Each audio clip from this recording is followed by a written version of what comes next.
자, 바디를 보게 되면은 바디의 구조 HE 태그 있고요. 그 다음에 P 태그 2개, HR 가로선 하나 넣고, 다시 HE 태그, 자, UL 태그 리스트, 자, 목록 만들어 놨어요, 여기. 됐죠? 자, 이거부터 이제 설명을 할게요. 스타일을 보게 되면은 HTML이라는 태그가 있는데, HTML이라고 하는 건 얘를 얘기하는 거예요. 태그 시작의 가장 기본입니다. 자, HTML에 폰트 사이즈 16픽셀, 라인 하이트 1.5, 폰트 패밀리 맑은 고딕, 그리고 산 세리프라고 써놨어요. 자, 이게 각각 무슨 의미냐? 먼저 HTML에다가 작성한다라는 뜻 자체가 뭐냐면 최상위 요소가 HTML입니다.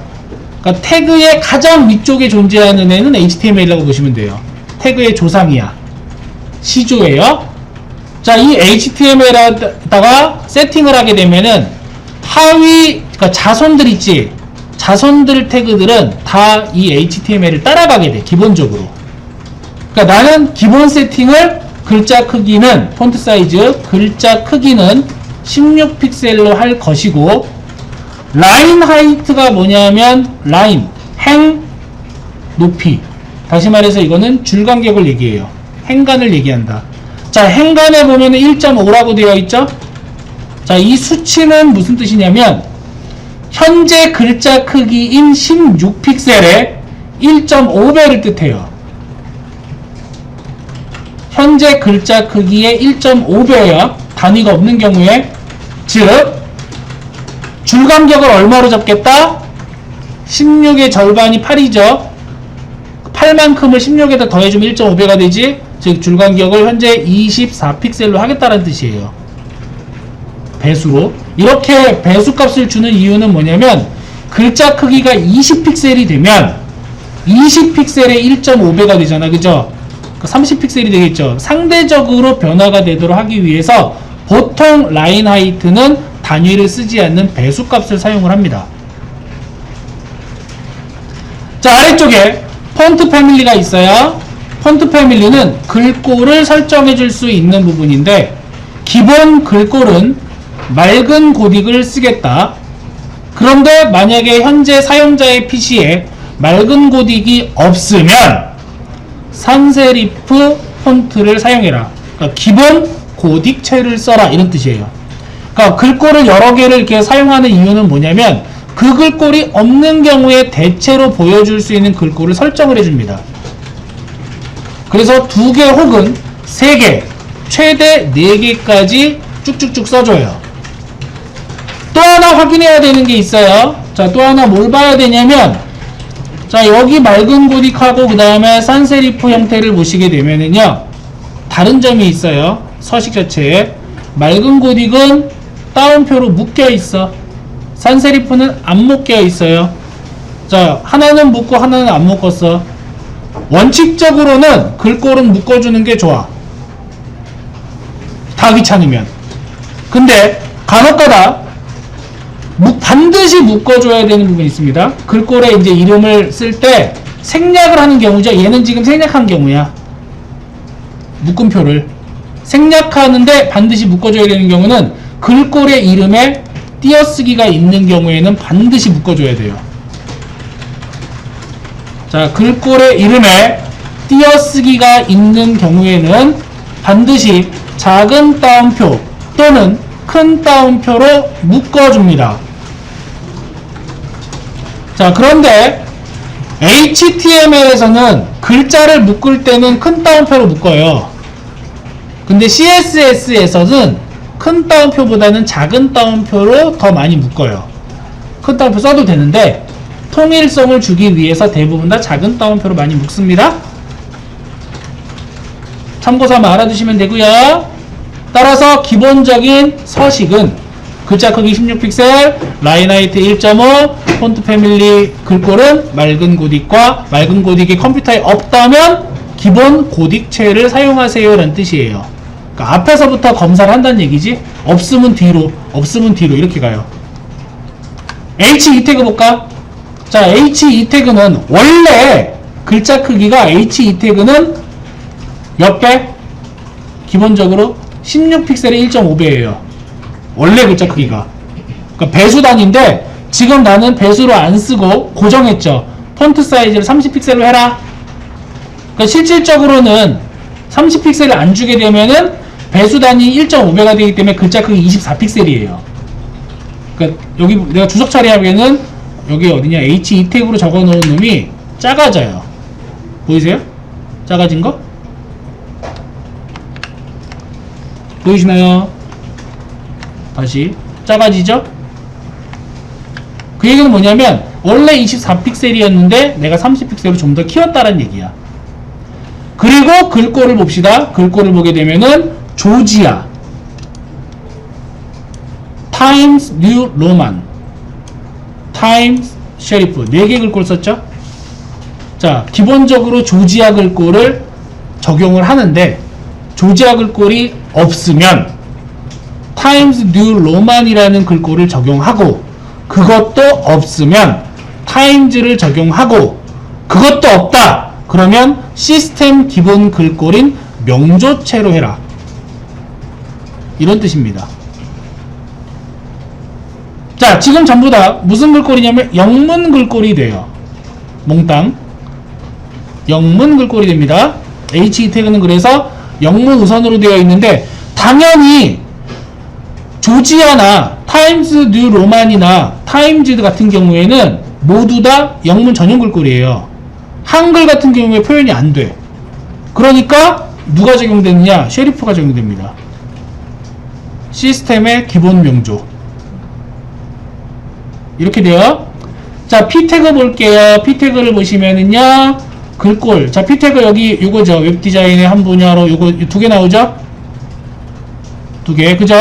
요 2줄에 관련된 내용인데 P 태그는 임팩트라는 글꼴 그리고 HY 경고디 요거는 이제 한글 깔려 있으면 다 있는 건데 자, 앞에 영문이 있고 뒤에 지금 한글이 있는 형태예요. 이건 뭐냐면 영어의 경우에는 임팩트를 당연히 적용하라는 얘기야.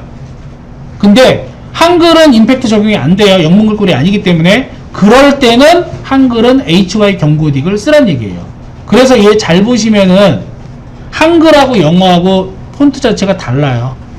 글꼴이. 그지? 만약에 순서가 바뀌어 있어. 자, HY 경고딕하고 그 다음에 그 뒤에 임팩트를 이렇게 쓰잖아요? 그러면은 변화가 없을 거예요, 여기. 왜? 이미 HY 경고딕 자체가 한영을 다 포함하고 있기 때문에 여기에 있는 모든 글자들은 전부 다 HY 경고딕으로 세팅이 됩니다. 그러니까 여기까지 안 간다는 얘기지.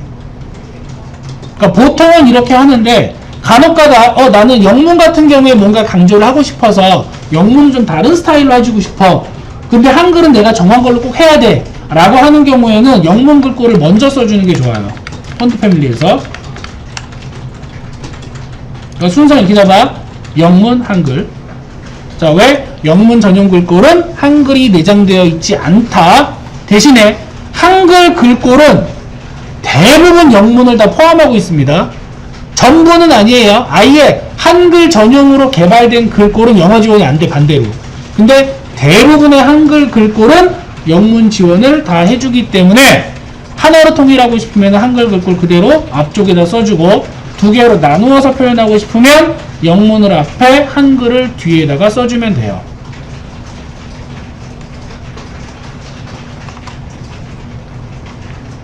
자, li 태그에 대해서입니다. 리스트에 대해서예요. 자, li 태그를 선택을 하는데 li 태그에 폰트라고 되어 있죠. 폰트. 자, 폰트에 보면은 볼드 한 칸 띄고 14픽셀 슬래시 1.2 그리고 한 칸 띄고 덧 이렇게 써 있잖아. 이건 무슨 뜻이냐? 글꼴 설정하는데 볼드 굵게 하라, 두껍게 하라는 얘기예요. 두껍게 하세요. 14픽셀은 글꼴의 크기입니다. 글꼴의 크기. 슬래시 1.2가 나오죠? 이건 뭐냐면 라인 하이트예요. 얘는 줄간격 그리고 폰트 패밀리. 자, 얘는 순서를 지켜줘야 돼. 순서를. 자, 폰트는 글꼴에 관련된 내용을 일괄적으로 한 줄에 설정하는 일종의 단축 표기법입니다. 그래서 글꼴의 두께를 먼저 써주고, 만약에 글꼴의 두께가 안 두껍게 할 거야, 필요 없으면은 생략해도 돼요. 그 다음 두 번째 나오는 게 이제 글꼴의 크기, 일반적으로 쓰는 거. 그리고 슬래시 한 다음에 줄간격. 그러니까 얘는 지금 줄간격을 얼마를 준 거야? 120% 준 거죠. 120%이기 때문에 줄간격이 14에 20%니까 2.8픽셀이지? 그러면 16.8픽셀의 줄간격을 갖게 되는 거예요. 그리고 글꼴은 도둠으로 설정을 하라. 이런 의미가 됩니다. 저는 개인적으로 이 방식을 좋아하진 않아요. 여러분들 초반에는 이렇게 쓰지 마세요. 이게 원래는 한 줄, 두 줄, 세 줄, 네 줄 써야 되거든. 그러니까 어떤 식으로 표기가 돼야 되냐면 아래쪽에 있는 것처럼, 아래에 보시면 위에 있는 걸 풀었으면 아래게 돼요. 이거 똑같은 방식이거든.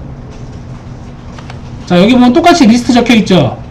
li 태그에 대해서 지금 뭐가 있어? 폰트 웨이트 볼드에 폰트 사이즈 14픽셀, 라인 하이트 1.2에 폰트 패밀리 도둠이라고 되어 있죠. 이 네 줄을 한 줄에 표현한 게 위에 쓰는 방식이에요. 요게 이렇게 되는 거야. 근데 처음에 여러분들이 CSS를 배울 때는 위에 있는 방식보다는 아래 방식으로 작성을 하는 게 도움이 더 많이 돼요. 이거 하다가 이거 완벽하게 알고 타이핑하는 게 지겨우면 그때 한 줄을 쓰는 거야. 처음부터 이 습관 들이지 마세요. 각각 의미를 모르니까. 그래서 글꼴의 두께는 볼드. 자, 폰트 웨이트는 글꼴의 두께를 얘기합니다. 폰트 사이즈는 글꼴 크기고, 라인 하이트는 줄간격 얘기했고요. 폰트 패밀리 글꼴이라고 얘기했죠. 그럼 여기서 이제 폰트 웨이트에 대해서 잠깐 얘기를 할게요. 폰트 웨이트는, 자, 폰트 웨이트는 원래대로 글꼴의 무게라고 하죠. 글꼴의 중량이라고 얘기하죠. 그래서 볼드라고 이렇게 썼는데, 이 문자 값이 있어요. 그러니까 노멀, 볼드, 가장 많이 쓰는 게 두 가지, 뭐 라이터도 있고 여러 가지가 있는데, 노멀은 기본 글꼴 두께가 기본인 거, 볼드는 진하게야. 근데 이거 말고 수치 값을 입력하는 경우도 있어요. 수치 값을 입력을 할 때는 해당 숫자의 범위가 100부터 900까지입니다. 자, 여기다가 간단하게 메모를 하면, 자, 폰트 웨이트는 100부터 900까지 지정이 가능해요. 자, 이때 숫자가 쭉 나오다가 400이라는 값을 노멀이라고 표현을 합니다. 그리고 700이라는 수치 값을 볼드로 표현을 해요. 그러니까 숫자가 커질수록 점점 굵어진다라고 보면 돼. 자, 어떤 경우에는 숫자로 700 쓰는 경우도 있고, 어떤 경우에는 문자로 볼드 쓰는 경우 있어요. 어떤 경우에는 노멀 쓰는 경우 있고, 어떤 경우에는 숫자로 400 쓰는 경우가 있어. 이건 누구 마음? 작성자의 마음이에요. 그래서 같이 알아두셔야 되는데, 그러면 400이 노멀이니까 100은 굉장히 얇을 거 아니야. 씬 하겠죠, 그죠? 그래서 나 이 글꼴을 되게 얇게 쓰고 싶어. 그래서 100을 지정을 해도 적용이 안 되는 경우가 있어. 그건 왜 그러느냐? 그 글꼴 자체가 아주 얇은 건 지원을 안 하는 경우예요. 이거는 글꼴이 그렇게 지원을 해야지만 쓸 수 있는 거야. 그래서 글꼴 개발을 할 때 9단계까지 개발을 한다는 얘기죠. 많이 쓰면. 근데 보통 그렇게까지는 안 써요. 보통은 일반적으로 노멀하고 그 다음에 볼드체 두 가지를 쓰고요. 거기다 조금 많이 쓰면은 라이트라는 글꼴체하고, 그죠? 스트롱체 뭐 이런 거 해가지고 4개까지는 만듭니다. 더 굵게. 이거는 글꼴이 지원을 해줘야지만 쓸 수 있는 두께다라는 거 기억하시면 되고요. 다 필요 없고 딱 이거 두 개만 알면 돼요. 400은 기본, 700은 볼드, 진하게. 가장 많이 쓰이는 거니까. 그래서 요거 알아두시면은 그냥 뭐 쓰는데 무리는 없을 거고요. 좀 더 아래쪽으로 내려갈게요. 이제 번외로 가운데 정렬하는 방식이에요. 이 가운데 정렬이라고 하는 거는 바로 요 놈을 얘기하는 겁니다. 지금 얘를 잘 보시면은요, 가로 세로 가운데 정렬이 되어 있어요. 그죠? 간혹가다 이렇게 작성을 해야 되는 경우가 생겨요. 가끔 딱 가운데 배치를 해야 되는 경우. 그럴 때 패턴이 어떻게 되느냐, 자, div를 하나 만들어 놨고요. 자, div는 얘죠. 너비를 100픽셀, 높이를 100픽셀. 즉, 너비, 높이가 100픽셀이니까 정사각형 만드는 거야. 말 그대로. 배경 색상 컬러. 자, 배경 색상을 골드로 했습니다. 배경 색상 자체를. 이거 정하지 않으면 영역이 안 나와요. 얘는. 영역을 알 수가 없어. 그쵸? 배경 색상 없으면 안 나오죠? 그래서 영역 확인하기 위해서 배경 색상을 준 겁니다. 자, 이 두 가지를 보셔야 돼요. 텍스트 얼라인. 자, 여기. 그 다음에 라인 하이트. 텍스트 얼라인이라고 하는 것은 말 그대로 텍스트를 얼라인, 정렬하는 걸 얘기하는데, 정렬을 할 때 방식은 가운데 정렬이 센터예요. 왼쪽 정렬은 레프트, 오른쪽 정렬은 라이트, 양쪽 정렬은 저스티파이. 이렇게 되어 있습니다. 당연히 기본적으로 텍스트 얼라인은 레프트가 기본값이에요. 이건 일반 문서 만들 때 똑같죠? 뭘 쓰든지 간에 항상 왼쪽부터 써지잖아, 그지? 그리고 위에부터 아래쪽으로 내려가죠. 그래서 좌측 상단이 무조건 기준이에요. 상하 관계에서는 위, 왼쪽 오른쪽, 좌우 관계에서는 왼쪽. 근데 여기서 봐야 되는 건 뭐냐면 바로 라인 하이트가 됩니다. 자, 라인 하이트는 행간이라고 얘기를 했고요. 이 행간을 쓸 때는 배수값을 쓴다라고 얘기했어, 그지? 그런데 상황에 따라서 특정한 영역에 세로 기준으로 한가운데 두고 싶다면 라인 하이트의 값을 누구랑 맞춘다? 해당 컨텐츠의 높이랑 맞춰줍니다. 100픽셀 주게 되면은, 자, 여기 100픽셀이죠? 화살표의 반대로겠네? 자, 100픽셀. 높이가 100픽셀이기 때문에 라인 하이트 역시 똑같이 100픽셀을 주면은 무조건 글자는 가운데로 가요. 세로 가운데. 무조건. 자, 요거 원리는 설명을 했어. 글자가 입력이 되게 되면 어떤 글자의 가운데 선을 기준으로 해서 위쪽과 아래쪽에 여백을 만들어주는데 그거를 반행간이라고 한다 그랬어요. 그 반행간을 합쳐서 행간을 만든다 그랬어. 그렇기 때문에 내가 여기서 얘네들을 가지고 블럭을 정해보게 되면은, 자, 위하고 아래에 이렇게 블럭이 되는 걸 볼 수가 있어요. 위아래에 여백이 남지? 이게 뭐냐면 반행간과 반행간이 합쳐져서 행간이 돼요. 자, 다시 가운데 라인 기준으로 합니다. 가운데 라인을 기준으로 해서, 자, 내가 100픽셀의 여백을 주게 되면 위로 50픽셀, 그 다음에 아래로 50픽셀이에요. 그래서 합쳐서 100이 돼. 반반해서. 따라서 얘는 무조건 가운데 있을 수밖에 없어요. 이거는 디자인 패턴입니다. 공식이에요. 공식. 예를 들어 라인 하이트를 200으로 쓰면 얘 밑으로 떨어져요.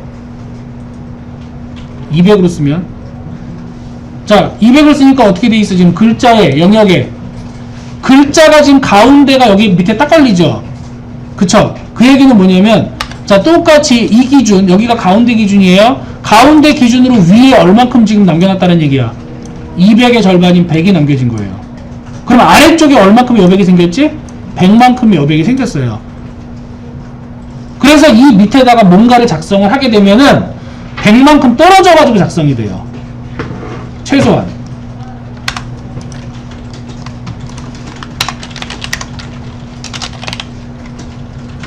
자, 여기 보세요.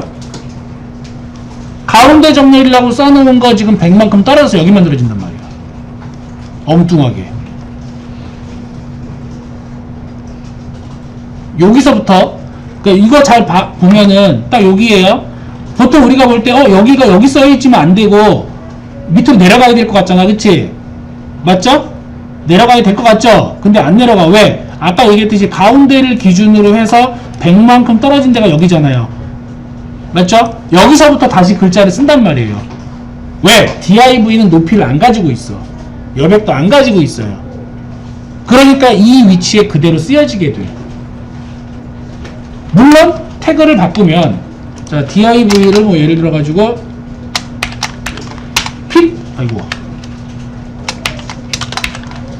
태그로 바꿔치기 하게 되면은, 자, 여기 보세요. 바꿔치기 하면은 태그가 달라졌기 때문에 이제 벗어나게 됩니다. 태그 종류가 달라서, 이거는. 색깔은 같은 div이기 때문에 그런 거예요. 같은 div이기 때문에. 이거 지금 여기 색깔 나오는 거는 요 div 위쪽에 지금 이만큼 남는 거예요. 여기 지금 높이가 100이니까. 얘도 div잖아. 그지? 그래서 나눠지는 거예요. 그러니까 공간 구분을 하면 영역 구분이 이렇게 되는 거야. 여기 하나, 그 다음에 요 밑에 하나. 이렇게 된 거예요. 눈으로 보기엔 좀 하나처럼 보이는 것 뿐이야. 그래서 그런 거고요. 어쨌거나 기본 개념은 라인 하이트라고 하는 것을 이용해서 맞춰주는 기본입니다. 이게 위아래로 움직인다는 거, 라인 하이트 값을 주게 되면. 자, 디자인 패턴이기 때문에 기억을 해주세요. 가로 가운데 만들 때는 텍스트 얼라인, 세로 가운데 만들 때는 라인 하이트. 자, 이때 라인 하이트의 수치값은 내가 지정한 영역의 높이 값만큼 주게 되면 가운데로 간다.